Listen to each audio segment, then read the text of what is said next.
दोस्तों नमस्कार। तारीफ तो करनी होगी प्रधानमंत्री मोदी की।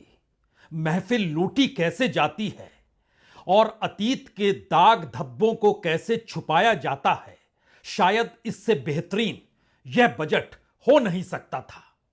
और शायद इस बजट की सबसे बड़ी खासियत यही रही कि विकसित भारत का सपना इसमें कहीं नहीं है। 5 ट्रिलियन या 10 ट्रिलियन की इकोनॉमी का जिक्र कहीं नहीं है।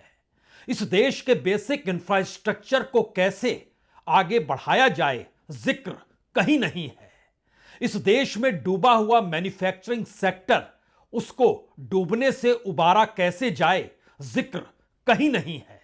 इस देश का कोर सेक्टर, उसकी नेगेटिविटी को कैसे पॉजिटिविटी में तब्दील किया जाए, जिक्र कहीं नहीं है।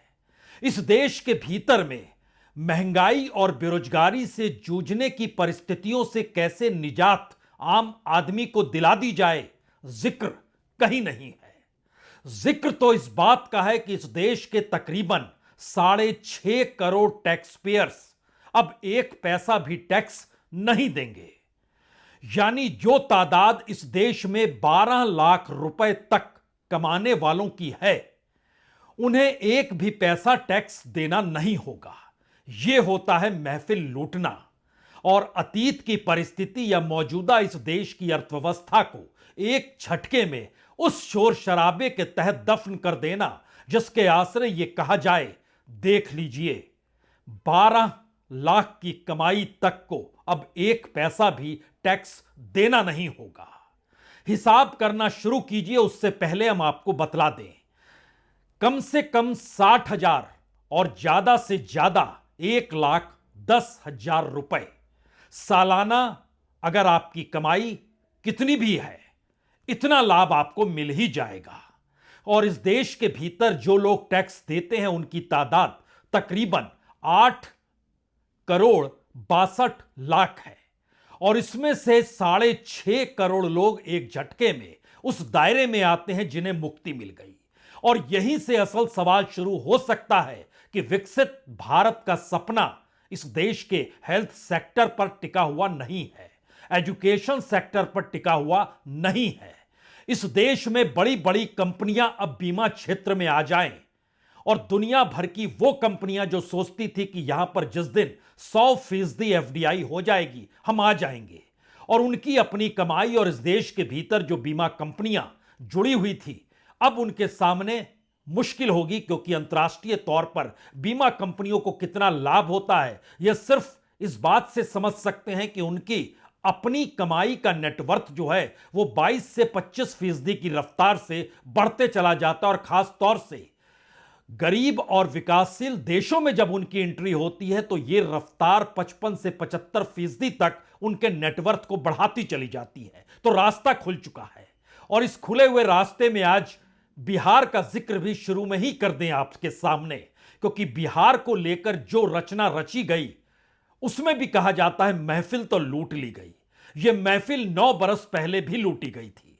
जिस दौर में प्रधानमंत्री मोदी ने जिस रकम का 9 बरस पहले ऐलान किया था, उस ऐलान की रकम और मौजूदा वक्त में बजट में बिहार में क्या क्या करेंगे उसकी हिस्सेदारी, अगर दोनों को आप तौलना शुरू करेंगे तो आप हैरत में आ जाएंगे। 9 बरस पहले जिस रकम का जिक्र प्रधानमंत्री ने किया था, अगर आज वो रकम उन्हीं मुख्यमंत्री जो नीतीश कुमार उस समय भी थे और आज भी मुख्यमंत्री हैं, उन्हें अगर मिल गया होता तो बिहार का कायाकल्प तो 9 बरस पहले हो चुका होता।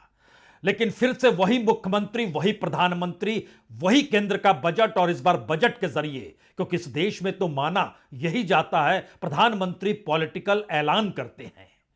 बजट में उन ऐलानों का जिक्र नहीं होता है, लेकिन बिहार को उससे जोड़ा गया। तो इस सिलसिलेवार तरीके में बात आज कहां से शुरू की जाए, विकसित भारत को बनाने की दृष्टि से, या फिर इस देश के बेसिक इंफ्रास्ट्रक्चर को लेकर, इस देश के एग्रीकल्चर को लेकर, स्टूडेंट्स को लेकर, कहां से बात शुरू की जाए। और जहां से भी शुरू की जाए उसमें हमारी टीम ने कहा कि देखिए, पहले आप इस बात का जिक्र कर दीजिएगा, क्योंकि इस बजट को लेकर 5 बातों से खुद वित्त मंत्री ने अपनी बात शुरू की थी। Make in India, employment and innovation, energy supply, sports development MSME development. Budget की शुरुआत यहां से होती है और उसके बाद एग्रीकल्चर का सवाल सामने आता है, लेकिन बात आज शुरू मिडिल क्लास से ही की जाएगी। उसकी बड़ी वजह यह है कि सारा शोर मिडिल क्लास के भीतर घुस चुका है और उस घुसे हुए शोर के भीतर के साथ साथ हमारी टीम ने कहा इसका आप जिक्र कीजिए, उससे पहले एक बात का जिक्र और कर दीजिएगा। यह जिक्र इस बात का है कि आखिर इस देश के भीतर में जो बहुसंख्य तबका है जिसके दायरे में पैसा बढ़ जाना चाहिए, आप कहेंगे शिक्षा के क्षेत्र में। पिछले बजट में शिक्षा के क्षेत्र में 1,25,638 करोड़ का बजट था, इस बार वो कम हो गया और 1,14,054 करोड़ का हो गया। पिछली बार सोशल वेलफेयर का बजट 56,501 करोड़ था, इस बार वो घटकर 46,482 करोड़ हो गया। एग्रीकल्चर का बजट 1,51,851 करोड़ से घटकर 1,40,859 करोड़ हो गया। ग्रामीण विकास यानी रूरल डेवलपमेंट जो 2,65,808 करोड़ था, वो घटकर 1,90,075 करोड़ हो गया। शहरी विकास अर्बन डेवलपमेंट 82,577 करोड़ था, जो घटकर 63,670 करोड़ पर आ गया। नॉर्थ ईस्ट का जिक्र कर लें, वहां पर 5,900 करोड़ का जिक्र पिछले बजट में था, इस बार यह 4,006 करोड़ पर अटक गया। और हेल्थ सेक्टर जरूरी है जिक्र, 89,287 करोड़ पिछले बजट में था, इस बार घटकर 88,032 करोड़ पर आ गया। यानी हेल्थ सेक्टर है, एजुकेशन सेक्टर है, सोशल वेलफेयर सेक्टर है, एग्रीकल्चर सेक्टर है, रूरल डेवलपमेंट है, अर्बन डेवलपमेंट है, नॉर्थ ईस्ट का डेवलपमेंट है, इन तमाम चीजों के दायरे में पूरा देश आता है और इसमें बिहार भी शामिल होता है। इसके दायरे में देश का हर प्रदेश शामिल होता है और इस प्रदेश के भीतर में एक मिडिल क्लास है, एक नौकरी पेशा तबका है। इस देश में नौकरियों का इजाद कैसे हो, मैन्युफैक्चरिंग सेक्टर पे क्या जोर आजमाइश की जाए, इस पर सरकार ने खामोशी बरती है। असल सच यह है कि इस देश में टैक्स और टैक्स के साथ जुड़ा हुआ तबका पूरी सत्ता को चलाता है या पूरी सत्ता के लिए सबसे बेहतरीन हथियार के तौर पर काम करता है। वो सरकारी कर्मचारी हो सकता है, वो प्राइवेट सेक्टर में नौकरियां पाने वाले लोग हो सकते हैं, वो मीडिया के भीतर हो सकते हैं, वो किसी भी सिस्टम के उस हिस्से में जिसको हम लोग व्हाइट कॉलर लेबर कहते हैं, उसको राहत और रियायत 12 लाख रुपए की कमाई तक टैक्स फ्री। लेकिन इसके भीतर का सच क्या है? यह सच इसलिए बड़ा महत्वपूर्ण है क्योंकि इस देश के भीतर में सबसे ज्यादा जो कमाई के दायरे में लोग आते हैं, वो तकरीबन सबसे ज्यादा की परिस्थिति में जुड़ा हुआ तबका इस देश में 1.5 लाख रुपए की कमाई एक साल में लेकर और 5 लाख रुपए तक की कमाई के बीच ही रेंगता है।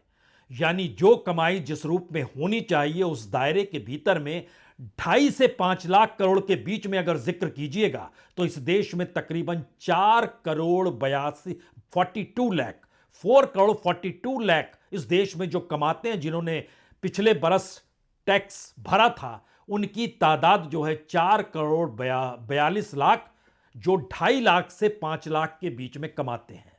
सीधे तौर पर कहें, उन्हें बड़ी राहत मिल गई। जो लोग 5 लाख से 10 लाख के बीच में कमाते हैं, वो दूसरे नंबर पर आते हैं इस देश के भीतर और इनकी तादाद 1 करोड़ 32 लाख की है। यानी सिर्फ इसी को जोड़ दीजिएगा, अगर आप 2.5 लाख से 10 लाख के बीच में कमाने वाले जो टैक्स पेयर थे, इनकी संख्या एक झटके में आपके सामने लगभग 6 करोड़ की हो जाएगी। 5 करोड़ 75 लाख ये लगभग कमाई होगी, तो इन्हें बड़ी राहत मिल गई। और इस देश की हकीकत यह भी है कि सबसे बड़ा मिडिल क्लास दिल्ली में है। देश के 12 महानगरों को लेकर जो चिंतन मनन या ए सिटी के तौर पर जो चिंतन मनन होता है, उसमें दिल्ली है, मुंबई है, हैदराबाद है, बेंगलोर है, चेन्नई है, चंडीगढ़ है, उसमें कुछ हिस्सा लखनऊ का भी है, पुणे भी आता है, नासिक भी आता है। यह सारी परिस्थिति बतलाती है जैसे ही आप इस सिटी के बाहर निकलेंगे और इस देश की नब्ज को पकड़ना चाहेंगे, आपके हाथ खाली होंगे। लेकिन जिक्र चूंकि मिडिल क्लास से शुरू हुआ है, तो मिडिल क्लास की एक हकीकत सोच लीजिए कि आखिर उन्हें कितना कितना लाभ किस किस रूप में मिलेगा। इसको लेकर हमारी टीम ने जो आकलन किया उसमें आप 12 लाख तक फ्री हैं, लेकिन 12 लाख से ज्यादा कमाई अगर आपकी होती है तो आपको टैक्स 60,000 रुपए देने पड़ेंगे। यानी 60,000 माफ हो गया अगर 12 लाख तक की कमाई है। और अगर आप सरकारी कर्मचारी हैं तो उसमें जो जोड़ा जाता है वो 12,75,000 तक चला जाता है, तो उन्हें भी राहत रियायत है, यानी उन्हें भी टैक्स नहीं देना पड़ेगा। लेकिन जो नौकरी पेशा से हटकर कमाते हैं 12 लाख, उनके लिए निल है। 12 लाख कुछ भी पैसा जुड़े उसमें तो वो 60,000 टैक्स देना पड़ेगा, यानी 60,000 न्यूनतम है टैक्स माफी। अगर आप 13 लाख रुपए कमाते हैं तो आपको पिछली बार की तुलना में इस बार तकरीबन 25,000 रुपए का फायदा हो जाएगा, क्योंकि इससे पहले 1 लाख रुपया टैक्स में देते थे, अब आपको 75,000 देने होंगे। 18 लाख की कमाई है तो आपको पहले 2,30,000 रुपए देने पड़ते थे, अब आपको 1,60,000 ही देने पड़ेंगे। 70,000 रुपए का फायदा हो जाएगा। 20 लाख की कमाई है तो पहले आप 2,90,000 टैक्स में देते थे, अब आपको 2 लाख देने होंगे, यानी 90,000 का लाभ हो जाएगा। 25 लाख कमाते थे तो इससे पहले यानी बीते बरस के टैक्स में आपको 4,40,000 रुपए टैक्स के देने पड़े, अब आपको 3,30,000 देने होंगे, यानी 1,10,000। और यही 1,10,000 सबसे उच्चतम एस्पेक्ट में है। यह राहत रियायत कितनी भी कमाई आपकी होगी, 1,10,000 रुपए से ज्यादा का लाभ आपको नहीं मिलेगा जो बड़ी कमाई करने वाले हैं। लेकिन एक सच और जान लीजिए इस देश का जो जरूरी है, बीते 10 बरस में जो इनकम टैक्स भरते हैं करोड़पति, उनमें बीते 10 बरस में जो इजाफा हुआ है वो तकरीबन 1,80,00,000 लोग करोड़पति हो गए हैं। खुश हो सकते हैं क्योंकि 2014 में उनकी संख्या 40,000 थी, 1,80,00,000 बढ़ गए तो वो हो गए 2,20,000। यह इस देश में करोड़पतियों की स्थिति है जहां इतनी बड़ी बढ़ोतरी होती है। जो लोग 50 लाख से 1 करोड़ कमाते हैं इस देश के भीतर में, उनकी संख्या 2014 में 80,000 थी, आज की तारीख में वो बढ़कर 4,60,00,000 की स्थिति में 4,60,000 की स्थिति में आ गए हैं। यानी 80,000 से बढ़कर 4,60,000 लोग कमाते हैं 50 लाख से 1 करोड़ के बीच में। और जो 25 से 50 लाख कमाते हैं, 10 साल पहले उनकी संख्या सिर्फ 2.5 लाख हुआ करती थी, जो बढ़कर अब 16 लाख हो चुकी है। और 10 से 25 लाख के बीच में जो कमाते थे, 10 साल पहले 13.5 लाख हुआ करते थे, आज की तारीख में यह 70 लाख से ज्यादा हो चुके हैं। लेकिन एक महत्वपूर्ण चीज और है, जिनकी कमाई इस दौर में बढ़ी है या कम हो गई है, उस दृष्टि से अगर आप देखिए तो जो 1.5 लाख से 2.5 लाख कमाते थे 2014 में, उनकी संख्या 1,60,00,000 थी। 1.5 से 2.5 लाख के बीच में, यानी छोटी कमाई वाले लोगों की तादाद 10 साल पहले 1,60,00,000 थी, आज की स्थिति में उनकी संख्या 46 लाख है। इस रेंज में लोग गायब हो गए। जो नौकरियों को जाने का जिक्र होता है, इस स्थिति में वो संख्या किस तेजी से कमी है 2.5 लाख के नीचे वाले लोगों की, वो मैसेज बहुत साफ है। क्योंकि खुले तौर पर देखें तो इस देश में 1 रुपए से लेकर 2.5 लाख तक की कमाई वाले लोग तकरीबन 2 करोड़ होते थे 2014 में, अब ये घटकर लगभग 85 लाख हो गए हैं। तो 2 करोड़ उस समय थे 50, यानी निचले स्तर पर भारत में नौकरियां गायब हुई है। और अनऑर्गेनाइज सेक्टर के भीतर जो सुरक्षा मिलनी चाहिए, वो सुरक्षा को लेकर सरकार ने कोई डिजाइन नहीं किया है। हालांकि सीनियर सिटीजन के टीडीएस में लाभ जरूर दिया है, पहले 50,000 था, अब यह बढ़कर 1 लाख रुपए कर दिया गया है। और यहीं से वो बात शुरू होती है, क्या वाकई इस देश के विकसित भारत या 5 ट्रिलियन की इकोनॉमी को लेकर जो कच्चा चिट्ठा इस देश के भीतर लाभार्थियों से जुड़ा था, उस लाभार्थियों से जुड़ी हुई जो भी योजनाएं हेल्थ सेक्टर में आती है, एजुकेशन सेक्टर में आती है, सड़क में आती है, डेवलपमेंट में आती है, एग्रीकल्चर में आती है। एग्रीकल्चर में सरकार बीज भी देगी, खाद भी देने को सब्सिडी के लिए तैयार है, लेकिन सरकार एमएसपी नहीं देगी। यानी जो उपजाएगा उस पर कानून बनाने की दिशा में सरकार देखने को तैयार नहीं। तो वो किसानों को क्रेडिट कार्ड भी देगी, उनके लिए बीमा भी कराएगी। और बीमा की हकीकत यह है कि जब से किसान फसल बीमा के साथ जुड़ी हुई कंपनियां हैं, उनके मुनाफे में लगभग सोचिए कितना, 10%, 20%, 30%, 40%, जी नहीं, 52% का लाभ बीमा कंपनियों के फायदे में हुआ है। लेकिन किसानों को लाभ उस फसल बीमा से जो औसतन होना चाहिए था, एक एवरेज जब निकाला जाता है तो उसमें यह माना जाता है कि फसल बर्बाद करने के बाद किसानों से जुड़े हुए जो किसान, उनकी जो आहत स्थिति होती है, अगर 100 किसान बर्बाद हो गए तो उसमें कम से कम 40 से 50% किसानों को तो लाभ मिल जाना चाहिए। यह आंकड़ा लगभग 9 से 12% के बीच है। तो किसानों के लिए किसान बीमा योजना होती है या नहीं होती है, यह आप सोचिए। लेकिन इस दौर में उन्होंने, सरकार ने कह दिया लगभग 1,70,00,000 किसानों को लाभ होगा। सरकार ने कह दिया करीब 1 करोड़ वर्कर्स को फायदा होगा। सरकार ने कह दिया कि 22 लाख रोजगार लेदर और फुटवेयर के क्षेत्र में मिल जाएगा। सरकार ने कह दिया एमएसएमई जो 7.5 करोड़ लोगों को रोजगार देती है, वो रोजगार बड़ी तेजी के साथ बढ़ जाएगा। सरकार ने कहा है, आप मान लीजिए, क्योंकि इससे पहले एक बात का जिक्र और भी जरूरी है, क्योंकि जब हम टैक्स का जिक्र कर रहे हैं तो इस देश का एक सच यह है कि 45 लाख करोड़ इस देश में टैक्स पैसे से जुड़ी हुई चीजों का लिटिगेशन से जुड़ा हुआ, यानी रेड टेप में फंसा हुआ है, नौकरशाही में फंसा हुआ है, सरकार के गवर्नेंस के तरीके में फंसा हुआ है, और 6 लाख से ज्यादा मामले अभी भी अदालतों में रेंग रहे हैं। तो टैक्स कलेक्शन लगातार बढ़ रहा है, उसको बढ़ने पर रोक लगाई जाए, यानी जीएसटी कलेक्शन हो या फिर इसके आश्रय डायरेक्ट टैक्स कलेक्शन हो, क्योंकि सरकार का अपना आकलन है कि जो हमने टैक्स माफ किया है, इससे सरकार को 1 लाख करोड़ का झटका लगने वाला है।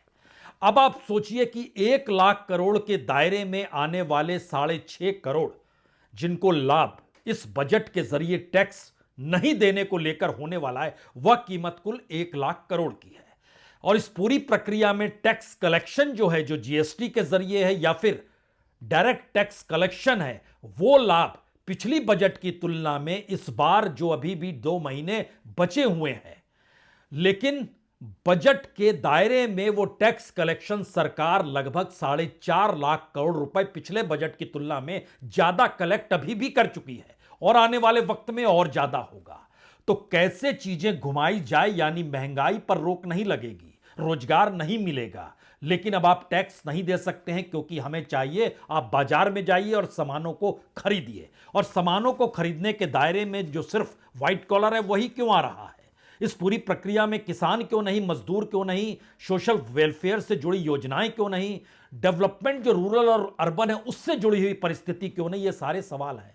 लेकिन एक क्षण के लिए हमने कहा था, सरकार महफिल लूटना जानती है, और वो जानती है कि कैसे महफिल लूटी जाए।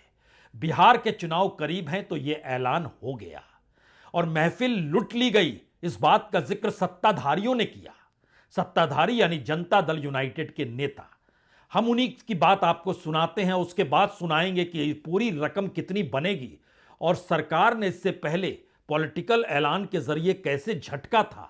तो बिहार जहां पर 50% गरीबी है, नीति आयोग की रिपोर्ट में 36% लोग गरीबी की रेखा से नीचे हैं, और इस पॉइंट टू पॉइंट की परिस्थिति में बिहार को क्या चाहिए, किस रूप में चाहिए और क्या मिला है, यह खुद सुन लीजिए जनता दल यूनाइटेड के नेता संजय झा से।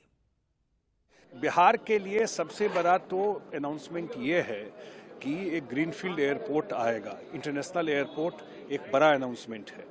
उसी तरह मखाना बोर्ड जो बनेगा, 85% 90% मखाना मिथिला एरिया, कोसी एरिया में होता है, और इतने किसान उससे जुड़े हुए हैं। तो मखाना बोर्ड बनने से उसका आजकल ग्लोबल डिमांड है मखाना का, तो उसका मार्केटिंग, उसका जितना एफपीओ है उनको लिंक करके करना, ये एक बड़ा अनाउंसमेंट है बिहार के लिए। वेस्टर्न कोसी इरिगेशन सिस्टम, पश्चिमी कोसी नहर, पूरा मिथिला एरिया का कितना लॉन्ग पेंडिंग डिमांड था, उसके लिए वित्त मंत्री जी ने अनाउंसमेंट किया है। फिर आपको एक फूड प्रोसेसिंग के लिए जो इंस्टीट्यूट बनाने का अनाउंसमेंट हुआ है। तो ओवरऑल मुझे लगता है आज जो आईआईटी पटना का एक्सपेंशन के लिए बात हुई है, तो ओवरऑल बिहार के लिए बहुत ही सुखद है। तो बिहार का जिक्र इस बजट में हुआ है, और बिहार के नेता सत्ताधारी खुश हैं। बीजेपी के समर्थन से सरकार वहां चल रही है, और जनता दल यूनाइटेड के समर्थन से दिल्ली में सरकार चल रही है। लेकिन हमारी टीम ने तमाम विशेषज्ञों से बातचीत की और उसके बाद निकाला जिन बातों का जिक्र बिहार में हुआ है उसमें इंटरनेशनल एयरपोर्ट जो पटना और बिहटा का जिक्र है, मखाना बोर्ड, कोसी के इलाके में सिंचाई का जिक्र, फूड प्रोसेसिंग यूनिट का जिक्र, आईआईटी के एक्सपेंशन का जिक्र, जो भी तमाम चीजें जिक्र की गई हैं बिहार को लेकर, उसमें कुल मिला के आज की तारीख में अगर पैसा देना पड़ जाए तो कितना पैसा देना पड़ेगा। और पूरा जो निकल के आया वो आकलन जो है वो दरअसल लगभग 70 से 80 हजार करोड़ का बैठता है। अब आप एक क्षण के लिए सोचना शुरू कीजिए कि 9 बरस पहले यही प्रधानमंत्री नरेंद्र मोदी थे जो आज भी हैं। बिहार के मुख्यमंत्री उस वक्त भी नीतीश कुमार थे और प्रधानमंत्री आरा पहुंचे थे। चुनाव से पहले वहां विधानसभा चुनाव जो होना था उससे ठीक पहले पहुंचे थे और वहां उन्होंने जो रकम बतानी शुरू की और होते होते वो 1.25 लाख करोड़ तक चले गए। 1.25 लाख करोड़ 9 बरस पहले बिहार को मिल गए होते तो ये सारी चीजें बन चुकी होती, हम कह सकते हैं, क्योंकि यहां खेल 70 से 80 हजार करोड़ का है। अगर वो चीजें बन गई होती और मौजूदा वक्त में ये जो ऐलान हुआ ये बन जाएंगी, दोनों के बीच खड़े होकर हम आपको लिए चलते हैं आरा की उसी रैली में जहां प्रधानमंत्री ऐलान कर रहे थे। मेरे बिहार के भाइयों बहनों, आज मैं आरा की धरती से भाइयों बहनों, आज मैं बाबू वीर कुंवर सिंह की पवित्र धरती से जयप्रकाश नारायण जी के आशीर्वाद से राजनीतिक जीवन के हमने संस्कार पाए हैं। उस परिप्रेक्ष्य में जब आप में खड़ा हूं तब मैं आज बिहार के पैकेज की घोषणा यहीं से करना चाहता हूं। करो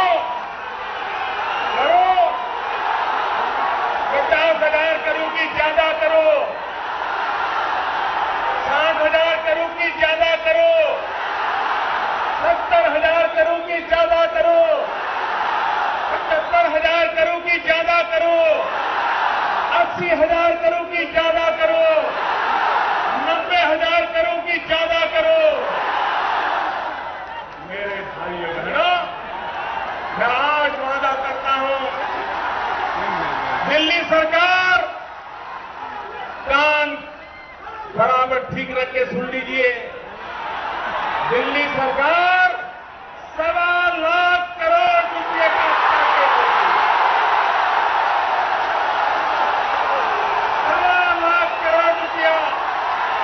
अब इसे सुनकर आप कह सकते हैं प्रधानमंत्री हैं, पॉलिटिकल ऐलान तो करते रहते हैं। तो बीते 10 बरस के बजट का सच यह है कि उस बजट की उम्र 48 घंटे ही होती है। वह एक इवेंट में तब्दील हो जाता और उसके बाद इस देश के हर राज्य में जो चुनाव होते हैं वहां पर प्रधानमंत्री की मौजूदगी ऐलानों के साथ होती है, जो वोट बैंक टटोलती है और उसके आसरे बढ़ती चली जाती है। इसीलिए जो ऐलान उन्होंने महाराष्ट्र में किए, जो ऐलान उन्होंने हरियाणा में किए, जिन ऐलानों का जिक्र वह तेलंगाना के इलेक्शन में कर रहे थे, कर्नाटक के चुनाव में कर चुके थे, उन तमाम जगहों के ऐलानों की रकम अगर इस देश में बीते 5 वर्षों में यानी 2020 से 2025 के बीच में अगर प्रधानमंत्री के सारे ऐलान उन तमाम राज्यों को लेकर जोड़ दिए जाएं तो हमारी टीम ने आज उसे भी जोड़ डाला और कहा कि बता डालिएगा, क्योंकि प्रधानमंत्री के सारे ऐलान सड़क से लेकर पुल बनाना, कंपनी को ठीक करने से लेकर नए कारखाने लगाना, बिहार में पुराने कंपनियों को जीवित करने से लेकर महाराष्ट्र में नई योजनाओं को लाना और नए तरीके से करना, सब कुछ जोड़ते चले जाइए। और जानकर आपको हैरत नहीं होनी चाहिए, इन 5 वर्षों में प्रधानमंत्री ने 7,80,000 करोड़ की योजनाओं का ऐलान किया। अब आप उन्हें खोजने मत चले जाइएगा। यह हकीकत इस देश के बजट और पॉलिटिकल ऐलान के बीच की होती है। और दिल्ली का भीतर का सच यह है कि दिल्ली के ही सबसे ज्यादा मामले जो टैक्स नोटिसेज आए हैं वो दिल्ली में ही बड़े, हमने कहा ना, मिडिल क्लास उसके दायरे में है। इस दौर में जो फेसलेस टैक्स कलेक्शन हुआ है उसके जरिए दलाल बड़ी तादाद में पैदा हो गए। डिजिटल इकोनॉमी में नोटिस ज्यादा आ रहे हैं और जो लिटिगेशन में फंसे हुए मामले और फंसी हुई रकम है वो तो हैरान करने वाली है ही। 45-46 लाख करोड़, 6 लाख से ज्यादा मामले। ये सारी परिस्थितियों के बीच आखिर में आपको खुश होना चाहिए क्योंकि इस देश के भीतर अब एलसीडी और एलईडी टीवी सस्ती हो गई। इस देश के भीतर में मोबाइल और मोबाइल बैटरी सस्ती हो गई। इलेक्ट्रिक से चलने वाली कार सस्ती हो गई। और सरकार महफिल लूटना जानती है। वो जानती है कि महफिल लूटने के लिए कैंसर की 36 दवाएं अब टैक्स फ्री कर दी गई, 6 जीवन रक्षक दवाएं फ्री कर दी गई, कस्टम के 6 टैरिफ हटा दिए गए, 57 दवाओं को निशुल्क दवा में शामिल कर लिया गया। ये सारी चीजों के बीच खड़े होकर एक क्षण के लिए यह सोच लीजिए, इस देश के भीतर में महफिल लूट ली प्रधानमंत्री मोदी ने। 12 लाख की कमाई करने वालों को टैक्स फ्री कर दिया और शायद यही वह एक ऐसा स्ट्रोक है जो बतलाता है कि किसी भी राजनीतिक परिस्थितियों के बीच बजट ऐसा होना चाहिए जब आंकड़े ना बताने पड़े और महफिल लूटनी पड़े। इससे पुराने बजट में आंकड़े गायब थे, विकसित भारत का जिक्र था। इस बजट में भी आंकड़े गायब हैं, वो डिफेंस का बजट हो, वो रेलवे का बजट हो, आंकड़े गायब हैं, इंफ्रास्ट्रक्चर का बजट हो, आंकड़े गायब हैं। क्यों? क्योंकि महफिल लूटनी है, मिडिल क्लास को लेकर और मिडिल क्लास के भीतर के गुस्से को थामना है, क्योंकि वही कमाई करता है और वही राजनीतिक हथियार के तौर पर इस देश में काम करता है। तो साथ खड़े हो जाइए और तालियां बजाइए। बहुत बहुत शुक्रिया, बहुत बहुत शुक्रिया।